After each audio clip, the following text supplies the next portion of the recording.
પાટીદાર આગેવાન પૂર્વિન પટેલે રાજ્ય સરકારના તાજેતરના નિર્ણયને સ્વીકારતા પ્રતિક્રિયા આપી હતી। તેમણે જણાવ્યું કે 8 તારીખે એસપીજી ગ્રુપ દ્વારા રાજ્યમાં અનેક સ્થળોએ સંમેલન યોજાશે। આ સંમેલનોનો હેતુ મહિલાઓમાં જાગૃતિ લાવવાનો રહેશે।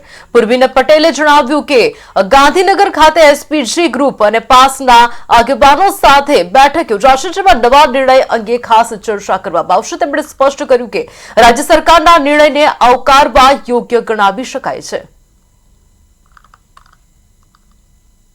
समाज हित में અને ગુજરાતમાં વસતા તમામ સમાજની દીકરીઓને એટલે લાખો દીકરીઓ હજારો પરિવારના પરિપ્રેક્ષમાં જે પણ નિર્ણય લીધો છે એ તમામ સામાજિક સંગઠનો તમામ સમાજના લોકો વતી અમે એને સહર્ષ સ્વીકારીએ છીએ। સાથે સાથે આપના માધ્યમથી એ પણ જણાય કે રાજ્ય સરકારે જે પણ અમને અત્યારે જે સમય મર્યાદા આપી છે સૂચનો માટેની એ તો અમે કરવાના જ છીએ। અને અત્યારે આવનારા સમયમાં 8 તારીખે જે મહિલા દિવસ એ દિવસે ગાંધીનગરની અંદર એસપીજી ગ્રુપ દ્વારા એક સંમેલન થવા જઈ રહ્યું છે।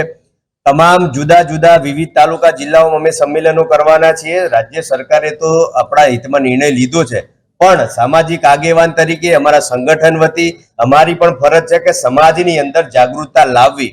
એટલે આગામી સમયની અંદર અત્યારે જે પણ જે સુધારા થયા છે, જે બી નવા સલાહ જે બી સૂચનો મળ્યા છે એ અમે સમાજની વચ્ચે મૂકીશું। અને સાથે સાથે નજીકના દિવસની અંદર અમે જે રીતે 28/6/2025 ના રોજ અમે જે ચિંતન શિબિર યોજી હતી એવી જ રીતે ગાંધીનગરની અંદર એસપીજી ગ્રુપ અને પાસના જે અમારા મિત્રો છે, અમારી અધ્યક્ષતામાં તમામ જુદા જુદા સમાજના જે આગેવાનો છે એ લોકોએ જે બી આ લડાઈની અંદર સાથ સહકાર આપ્યો છે અને જેને રેલીઓ કાઢી છે તમામ લોકોને અમે બોલાવવાના છીએ। ફરીથી એક બેઠક કરીશું।